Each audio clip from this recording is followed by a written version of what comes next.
आज आपकी इमरान खान साहब के साथ दूसरी मुलाकात हो गई और आपका नाम लिस्ट में होने ना होने के बावजूद आपकी मुलाकात हो गई। सबसे पहले तो चौधरी साहब इस राज से पर्दा उठा दें कि ये मुलाकातें आप कैसे कर लेते हैं जब बहनों को भी वो नहीं छोड़ रहे मिलने के लिए। नहीं, मेरा हमेशा लिस्ट में नाम कभी भी नहीं होता। मैं क्योंकि सीनियर वकील हूँ और ये तमाम मामलात को मैं डील करता रहा हूँ, तो इसलिए जो है वो मैंने इस चीज़ को मुझे पता है। बहनों से जो मुलाकात नहीं होनी पा रही, देखिए वो तो शिफा इंतहाई जाती की बात है। और इमरान खान साहब से मैंने जाते ही सबसे पहले उनको मैंने ब्रीफ किया कि मैंने कहा आपके वकुला को भी नहीं आने दिया जा रहा और ठीक। आपका जनरल सेक्रेटरी भी वहाँ पे पिकेट पे है और नईम पंजोथा जो है वो भी बाहर नहीं है। तो बल्कि मैंने तो उनको कहा था जेल वालों को कि मैं बाहर चला जाता हूँ, आप नईम को अंदर भेज दें। फिर वहाँ पे उन्होंने कहा कि आपने मिलना तो मिलने, वरना हम फारिग कर देंगे। फिर इमरान खान साहब ने पिछली दफ़ा ये कहा था कि जिनको इजाज़त हो वो मिल के ज़रूर आए।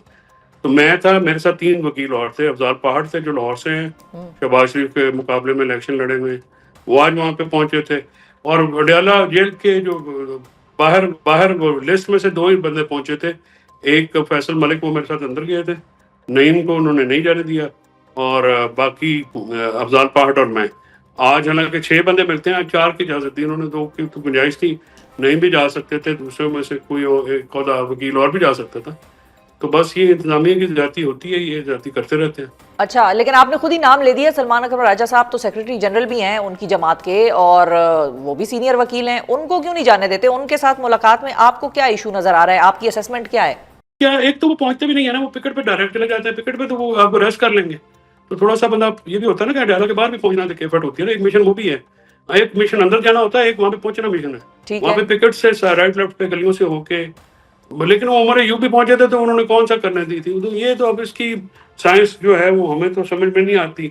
मतलब आप मुलाकात, लेकिन ये वाजिब व गरीब जो है ये एक मामला इन्होंने किया हुआ इंतजामिया ने, जिससे हमारी बदमज़गी फैलती है। और मुझे ये समझ में नहीं आती वैसे कि मुलाकातें तो हमेशा ऐसी ही होती थी। बाज़ अगर मैं भी बड़ी दफ़ा बाहर खड़ा रहा हूँ, बाज़ अगर गौहर खड़े रहते हैं, अली जफ़र को नहीं जाने देते, इसी तरह बहुत सारे और वकील हैं उनको नहीं जाने देते। और सियासी रुफ़का को तो सिर्फ एक दफ़ा मैं अंदर लेके गया, तो उसके बाद उस पर तो बिल्कुल पाबंदी लगाएंगी। तो जो इमरान खान साहब ने कहा है कि जो लीगल कमेटी है और जो सीनियर वकील हैं जो पार्लियामेंट में मौजूद हैं, वो बैठे हैं, प्रेस कॉन्फ्रेंस भी करें और चीफ जस्टिस को लेटर लेके। अच्छा अच्छा, अब फैसल साहब एक बात तो बताएं कि इतलात ये भी थी कि आपको इमरान खान साहब ने अपनी लीगल मुआवनत से रोक दिया था और आपको रिप्रेजेंट करने से मना कर दिया था। तो अब जब आप उनसे जाकर मिलते हैं तो उनका रिस्पांस क्या होता है जब वो आपको देखते हैं कि आप मिलने आए हैं? और वार्म होता है आपके लिए या आपको कैसा लगता है उनका रिस्पॉन्स? अगर इमरान खान साहब का रिस्पॉन्स या होता है या नहीं होता, तो अगर वो नहीं मिलना चाहते तो किसी से मिलेंगे। आप इमरान खान को जानती हैं, उनकी पर्सनैलिटी को। तो अगर वो मुझे नहीं मिलना चाहेंगे तो मैं बसादा एहतराम नहीं जाऊँगा, क्योंकि मुझे तो देखिए मेरा तो इंस्ट्रक्शंस जो है इमरान खान साहब डायरेक्ट देते हैं ना तो कोई लीगल कमेटी का हेड देता है, ना मैं उनसे लेता हूँ, ना कोई ख़ानदान का मेंबर, क्योंकि मेरा तो डायरेक्ट इमरान खान साहब के साथ ही ताल्लुक है, उन्हीं का मैं वकील हूँ। और अगर वो कहेंगे तो वो मेरा और इमरान खान साहब का रिश्ता इन छोटी-छोटी बातों पे नहीं है, ठीक है, उनके तो साथ आपने मेरा वैसे ताल्लुक उनसे और है। पूछा, इस चीज को मेरा क्लैरिफाई एक ही करने की फोकस है कि कोशिश की है मुस्तफा आपने? कैसे निकालना। ठीक है, आपने वैसे उनसे ये बात क्लैरिफाई करने की कोशिश की है कि ये आपने कहां से खबर उड़ा दी या क्यों लोग आकर बाहर ये बात कर रहे हैं कि भाई मैं आपके केसेस में वो रिप्रेजेंटेटिव जब मुझसे नहीं हो मिल सकता? रहे हैं तो क्लैरिफाई हो गया ना, मिल तो वो वरना जिनसे वो मिल, मिलते क्यों। फैसल साहब वो बहनों से नहीं मिल पा रहे जिनसे वो मिलना चाहते हैं।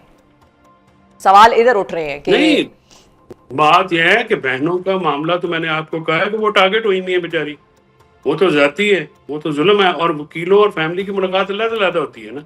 ठीक अब है। बुशरा बीबी की फैमिली की मुलाकात तो होती है ना उनकी, वो तो चले जाते हैं। तो अब ये जो है मामला, अब ये टारगेट करके जो है ये ज्यादती की बात है। लीमा बीबी की मुलाकात में कौन सी ऐसी बात है जो वो बाहर ले आएंगी कि जी जो पहले नहीं आती या हम नहीं करते? तो वो तो सेम ही बात होती है, पहले भी ऐसे ही होता था। तो मैंने आपसे अर्ज किया कि ये तो बड़ी ज्यादती की बात है कि उनके साथ मुलाकात न करो, तो आईनी हक है बहनों का भी और खान साहब का भी। अब ये नहीं करने देते तो अब उसके लिए पहले अदालतें थी, अब अदालतों में आज मैंने बताया, मैंने कहा जी वो कंटेम्प्ट भी नहीं लग सकते। कल सलमान सफदर साहब की मीटिंग हुई है उनके साथ, तो उन्होंने उनको भी, सलमान सफदर साहब ने ब्रीफ किया कि तो वो तो लगा ही नहीं रहे, कंटेम्प्ट भी नहीं लगाते। आप बताइए फिर हम उसमें क्या कर सकते हैं? ठीक है, तो खान साहब इस इस सारे हवाले से मुल्क आपको में परेशान लगे पीटीआई को या क्रश कोई, करने के लिए तो निज़ाम ही लपेट दिया गया है। तो आपको इस सारे मामले में इमरान खान साहब कोई कंसर्न या परेशान लगे कि उन कला के बहनों को नहीं अंदर आने दे रहे, मुलाकात नहीं होने दे रहे बहनों की उनसे? नहीं, उनको पता है ना, उनको सारी बात, वो पहली दफा थोड़ी हुआ है, तो 2 साल से इन्हीं चीजों से हम कर रहे हैं ना। ये तो अभी आपको क्योंकि मीडिया का एक जो है वो ध्यान कोई और खबर नहीं होती तो इस पे पड़ जाता है, तो वो ज़ाहिर है। और फिर 5 हफ्ते से जब आप मुसलसल मुलाकात नहीं करने देंगे फैमिली को, तो फिर इशू तो बनेगा। तो फिर ये इमरान खान साहब को पता है इन सारी बातों का, तो वो इसको हमेशा जो है, वो आज भी वो कह रहे थे कि यार इनको वो उन्हें खफगी का इजहार कर रहे थे, और ज़ाहिर है करना है, बहनों की मुलाकात ना करने देना बड़ी जाती की बात। ठीक है। अच्छा, अब जरा आपकी मुलाकात के कंटेंट पे आ जाते हैं कि आप चूंकि उन खुशनसीब लोगों में से हैं जिनकी आज इमरान खान साहब से मुलाकात हुई है, और बहुत सारे तो बेचारे धूप मट्टी खा के जो है वो वापस तो आ भाई गए। मैं साल डेढ़ से खुश नसीब ही हूँ, मेरी मुलाकातें होती रहती हैं, जी बहुत जी सारे मौकों पे नहीं हुई। जी जी, आज की तो बात कर मैं रही हूँ ना फैसल बदनसीबों में साहब, भी बैठा आज बनाऊँ की। तो खुश नसीबों में बना। आप मेरी खुशकिस्मत हो मुलाकातें गए जो हैं बस, पीछे पै मौजूदा जाती हैं हालात सारी में फैसल फरीद चौधरी साहब खुशनसीब लोगों में शामिल हैं। अच्छा, ये बताएं कि आज की जो बातचीत है, जो कंटेंट था, उसमें से एक खान साहब का स्टेटमेंट था जो कि हाईलाइट हो रहा है, और उसी पर मैं आपसे भी जानना चाहूंगी कि पीटीआई और एस्टेब्लिशमेंट दोनों जो हैं वो मुल्क और अवाम के लिए जरूरी हैं। ये पैगाम उन्होंने किसके लिए दिया है? नहीं नहीं नहीं, ये बात इस तरह से नहीं है।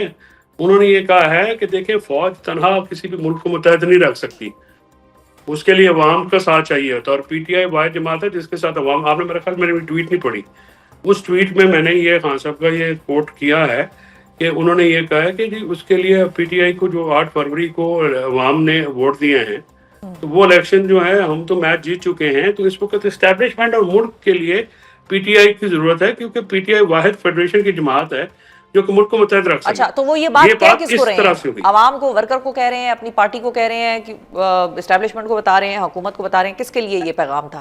भाई इमरान खान का मैसेज तो हर खास आवाम के लिए होता है ना। सही है। और इमरान खान साहब को आपने बताया कि मौलाना फजलुर रहमान ने कल क्या बात की अलायंस के हवाले से?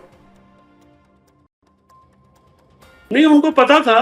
उन्होंने ये कहा कि देखिए, मौलाना साहब, उनकी कोशिश थी कि इलेक्शन के ऊपर सारे इकट्ठे हो जाएं, और उसी के लिए वो आगे बढ़ना चाह रहे थे। और इस इलेक्शन को उन्होंने ये कहा कि जो उनका ये कोशिश थी, क्योंकि इलेक्शन चोरी पे सबका एक ही मौकफ है, तो इकट्ठे हो जाए। अगर वो अलहदा भी करते हैं जेयूआई, तो पीटीआई को तो इग्नोर नहीं किया जा सकता। देखिए, पीटीआई पाकिस्तान की सबसे बड़ी जमात है, अगर कोई इत्तेहाद पीटीआई के बगैर बनता है तो वो भी इफेक्टिव नहीं होगा, ये एक फैक्ट है। और इमरान ठीक है। खान साहब ने ये कहा कि देखिए, वो तो जेल में भी है ना, उनको अलाउंस भी तो देना पड़ेगा ना। अगर आप ये कहें कि हर सवाल का जवाब वो खुद दें, वो तो नहीं दे सकते। उनकी लीडरशिप जो है उनको ये देना चाहिए, इंडल्ज जरूर करना चाहिए। लेकिन इमरान खान साहब से अगर आप ये कहें कि हर चीज़ की क्लैरिफिकेशन वो दे, तो वो मुमकिन नहीं हो सकता। तो उसके ऊपर उन्होंने कहा कि अगर वो वादा भी करेंगे तो फिर हम बाद में मिल जाएंगे ठीक किसी है। तौर, क्योंकि हमारा मौकफ एक है। ठीक है, मौकफ एक चीज पे एक नहीं है ना फैसल साहब, यही तो मैं आपसे पूछ रही हूँ कि क्या आपने उनको ये चीज बताई कि फजलुर रहमान साहब ने या जेयूआई ने जो तहफ़्फ़ुज़ात पीटीआई के हवाले से बताए हैं, वो ओपनली पब्लिक में उन्होंने ये बताए हैं, या पीटीआई को भी आई एम श्योर बताए होंगे कि इमरान पीटीआई के जो बैकडोर राब्ते हैं एस्टेब्लिशमेंट के साथ, वो उनको काबिल कबूल नहीं है, और यही उनके तहफ़्फ़ुज़ात थे, और टॉप ऑफ द लिस्ट था जो तहफ़्फ़ुज़ात उन्होंने पीटीआई को भेजे थे कि हम इन तहफ़्फ़ुज़ात को आप एड्रेस करें तो हम आपके साथ शामिल हो सकेंगे। जो जो जो ट्वीट